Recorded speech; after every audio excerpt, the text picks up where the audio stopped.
हाँ, वैश्य बोले, आप मेरे विषय में जो बात कहते हैं वह सब ठीक है, किंतु क्या करूं, मेरा मन निष्ठुरता नहीं धारण करता। जिन्होंने धन लोभ में पड़कर पिता के प्रति स्नेह के प्रति प्रेम, आत्मीय जन के प्रति अनुराग को तिलांजलि दे मुझे घर से निकाल दिया है, उन्हीं के पति मेरे हृदय में इतना स्नेह है। महामते गुणहीन बंधुओं के प्रति भी जो मेरा चित्त इस प्रकार प्रेम मग्न हो रहा है, यह क्या है, इस बात को मैं जानकर भी नहीं जानना चाहता।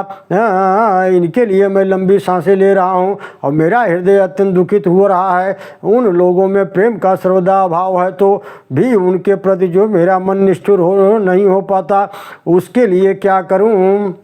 मार्कंडेय उवाच ततस्थौ सहित विप्रम तम मुनिपश्च मुनि समुपस्थितं समाधिर्नाम वैश्योऽसौ सच पार्थिव सत्तम कृतातुतं कथा यथा न्याहम यथार्हम तेन संविदम उपविष्ट कथा काश्य चक्रतु वैश्य पार्थिव। मार्कंडेय जी कहते हैं, हे ब्राह्मण, तदनंतर राजाओं में श्रेष्ठ सूरत वह समाधि नाम वैश्य दोनों साथ मेधा मुनि की सेवा में उपस्थित हुए। उनके साथ यथा योग न्यायकुल विनय पूर्वक वार्ता करके बैठे। तत्पश्चात वैश्य और राजा ने कुछ वार्तालाप आरंभ किया। राजोवाच भगवन् त्वामहं पृष्टो मिष्यामेकं वदस्व तत् दुःखायन्मे मनसा शोचिन्तायताम्या मतो गतराजस्व राजङ्गेष्वाखिलेशपि जानतोऽपि यथाज्ञश्च कुमेतन् मुनिसत्तमम् अयं च निकृतः पुत्रे दाराभिर्थे जदोजितः स्वजनेन च संयुक्तः तेषु हादि तथा प्रति एवमेष तथाहं च दावाप्यन्ते दुःखितो दिशदोषो विषये मित्वा कृष्णमानसो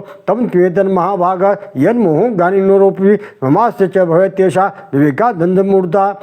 राजा ने कहा, भगवान, मैं आपसे एक बात पूछना चाहता हूँ, उसे बताइए। मेरा चित्त अपने अधीन न होने के कारण वह बात मेरे मन को बहुत दुख देती है। हे मुनिश्रेष्ठ, जो राज्य मेरे हाथ से चला गया और उसके संपूर्ण अंगों में मेरी ममता हो रही है, यह जानते हुए भी कि अब वह मेरा नहीं है, अज्ञानी की भांति मुझे उसके लिए दुख होता है। यह क्या है? इधर एक वैश्य भी घर से अपमानित होकर आया है, इसके पुत्र स्त्री भृत्यों ने इसको छोड़ दिया है, स्वजनों ने भी इसका परित्याग कर दिया है। इस प्रकार यह तथा मैं दोनों ही बहुत दुखी हैं। जिससे प्रत्यक्ष दोष देखा गया वह उस विषय के लिए भी हमारे मन में ममता जनित आकर्षण पैदा हो रहा है। हे महाभाग, हम दोनों समझदार हैं तो भी हम में जो मोह पैदा हुआ है, यह क्या है? विवेक शून्य पुरुष भांत मुझमें ही यह मूर्ता प्रत्यक्ष दिखाई देती है। ऋषिरुवाच ज्ञान मस्त समस्त जंतुर विषय गोचरे विशेष महाभाग याति च पृथक पृथक दिवांधा प्राण्य केचित ध्यात्रावंधा तथा परे केचित दिवा तथा रात्रो पाणितुर्दीर्घया ज्ञान मनुज सत्यम किंतु नहीं केवलम यतो ही ज्ञान सर्वे पशु पक्षी मृगादय ज्ञानम च तन्मनुष्याणाम यत्तेषां मृगपक्षिणां मनुष्याणां च यत्तेषां तुल्यमन्ये तथोभयो ज्ञाने पश्यत्यां पदंगा चक्षुषु कर्णमोक्षाधृतान् मोहात् पीडिमान पीछुदा मनुषा मनुजाभ्याग्रसाभिलाषां सुतान् प्रति लोभात् प्रत्युपकाराय न निवेतां किन्न पश्यति तथापि ममता वर्ते मोहकर्ते निपादिता महामाया प्रभावेण संसार स्थित कारणा तन्नात् विस्मयः कार्य योगिनिद्या जगत्पते महामाया रहस्यां तथा तया सम्मोहते जगत् ज्ञान नावचेतांसि देवी भगवती ईशा बलादा कृष्ण मोहाया महामाया प्रेषति तथा तया विसृज्यते विश्वं जगते चराचरं सैषा प्रसन्नां वरदां नृणां भवित मुक्ते सा विद्या परमा मुक्ति हेतु भूता सनातनी संसार बंध हेतु च सैव सर्वेश्वरेश्वरी। ऋषि बोले, महाभाग, विषय मार्ग का ज्ञान सब जीवों का है, इसी प्रकार विषय भी सबके लिए अलग अलग है। कुछ प्राणी दिन में नहीं देखते, दूसरे रात में नहीं देखते तथा कुछ जीव ऐसे हैं जो रात में भी बराबर देखते हैं। यह सब ठीक है, मनुष्य समझदार होते हैं, किंतु केवल वे ही ऐसा नहीं होते। पशु पक्षी मृग आदि सभी प्राणी समझदार होते हैं। मनुष्यों की समझ भी वैसे ही होती है जैसे उन मृग और पक्षियों की होती है। है तथा जैसी मनुष्यों की होती है वैसे उन मृग पक्षी आदि की होती है। यह बात अन्य बातें भी प्रायः दोनों में समान है।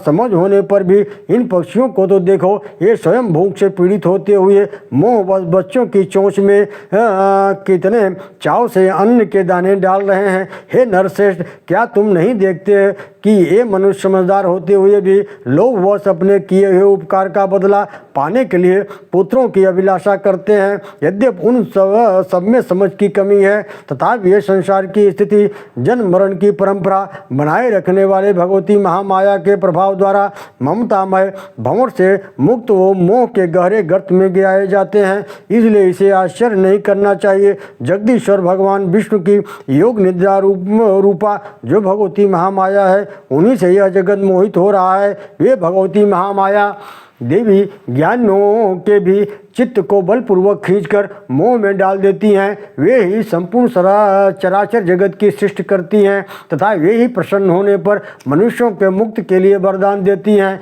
वे ही पराविद्या, संसार बंधन और मोक्ष की हेतुभूता सनातनी देवी तथा संपूर्ण ईश्वरों की भी अधिष्ठाधीश्वरी हैं। राजोवाच भगवान कायसा देवी महामायत्या भवान ब्रवीत गतमुत्पन्ना साक्रमास्य किम द्विजा प्रभा यत् प्रभावात् सा देवी यत् रूपा यदिद्भुवा तत्सर्वं सोत्मीक्षामि तत्व ब्रह्मविदाम्बरः। राजा ने पूछा, भगवान जिन्हें आप महामाया कहते हैं वे देवी कौन हैं? ब्रह्मन उनका आविर्भाव कैसे हुआ तथा उनके चरित्र कौन हैं? देवताओं में श्रेष्ठ महर्षि उन देवी का जैसा प्रभाव हो वैसा स्वरूप हो और जिस प्रकार प्रादुर्भाव हुआ है वह सब मैं आपके मुख से सुनना चाहता हूँ। ऋषिर्वाच नित्य विषा जगन्मूर्ति तया सर्वमिदं तदं तथापि तत्समुत्पत्ति बहुधा श्रुता मम देवानां का सिद्ध्यर्थी आविर्भविष्यदा उत्पन्ने तालोके सान्निध्या विधीयते नियोग निदा यथा विष्णु जगत्ते कारणमेकिते अस्थिरेशेषकल्पान्ते। भगवान प्रभु तदा द्वासुरो गौरव विख्यातो मधुकैर्भव विष्णु कर्णमलोद्भूतो हंतुम ब्राह्मण मुद्दतो स नाभिकमले विष्णु स्थितो ब्रह्मा प्रजापति दृष्ट्वा तावसरोचोग्रम प्रस्तुतम च जनार्दनम तुष्टाव योग निद्राम तामेकाग्र हृदय स्थितम विबोधनार्थाय हरे हरि नित्य कृतालयम विशेष जगत धात्री स्थित संहार कारणीम निद्राम भगवती विष्णु तुलाम तेजस प्रभो।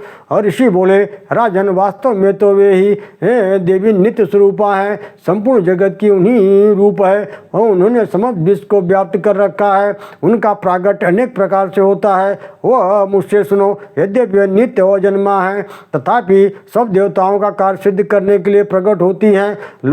उस समय लोक में उत्पन्न हुई कहलाती हैं। कल्प के अंत में जब संपूर्ण जगत एक कारण में निमग्न हो रहा होता है तब प्रभु भगवान विष्णु शेषनाग की शैया पर बिछाकर योग निद्रा का आश्रय ले रहे होते हैं। उस समय उनके कानों की मैल से दो भयंकर असुर उत्पन्न हुए जो मधु और कच्छप के नाम से विख्यात थे।